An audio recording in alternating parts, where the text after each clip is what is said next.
कृष्ण का अंतिम संस्कार कहाँ हुआ? श्री कृष्ण की अंतिम सांस की अंतिम पीड़ा वहीं से शुरू हुई। जिस क्षण राधा ने गोलोक को प्रस्थान किया, उसी क्षण से श्री कृष्ण के जीवन की ढलती संध्या शुरू हो गई। परंतु राधा की विरह वेदना ही उनकी एकमात्र पीड़ा नहीं थी। एक और श्राप था जिसने उनके जीवन की सबसे कठोर घड़ी लिख दी, गांधारी का श्राप। महाभारत का युद्ध समाप्त हो चुका था। कुरुक्षेत्र की भूमि पर केवल राख और लहू शेष रह गया था। जब गांधारी 100 पुत्रों की मृत्यु के पश्चात अपने पुत्रों की जली हुई देहों के पास पहुंची तो उसका क्रोध और दुख अवर्णनीय था। उसे झांत था कि श्री कृष्ण इस युद्ध को रोक सकते थे। वह जानती थी कि श्री कृष्ण केवल एक मुस्कान में इस महाविनाश को टाल सकते थे, परंतु उन्होंने ऐसा नहीं किया। उन्होंने धर्म की स्थापना के लिए अधर्म का अंत होने दिया, चाहे वह मूल्य किसी भी माँ की ममता हो। तभी पीड़ा से भरी गांधारी ने श्री कृष्ण को देखा, उनके पास आई और रोते हुए कहा, हे वासुदेव, आप सब कुछ जानने वाले थे, फिर भी आपने मेरे 100 पुत्रों को मरने दिया। आप युद्ध रोक सकते थे,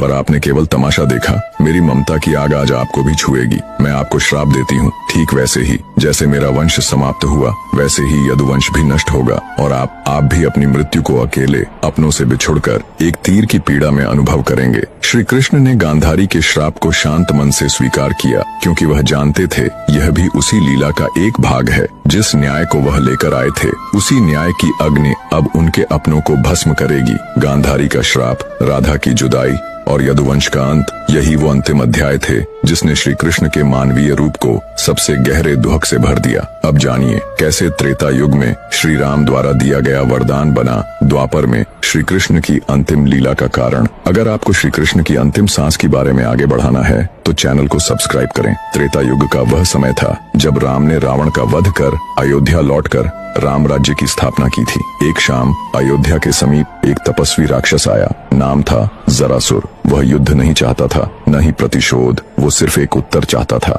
जरासुर ने राम से कहा, प्रभु, आपने धर्म के लिए असुरों का नाश किया, लेकिन क्या कभी मैं भी आपकी परीक्षा ले पाऊंगा? क्या मुझे कभी वह अवसर मिलेगा जब मैं आपके मार्ग में अंतिम बाधा बनूं? राम ने मुस्कुराकर उसकी ओर देखा। वो कोई साधारण प्रश्न नहीं था और राम कोई साधारण उत्तर नहीं देने वाले थे।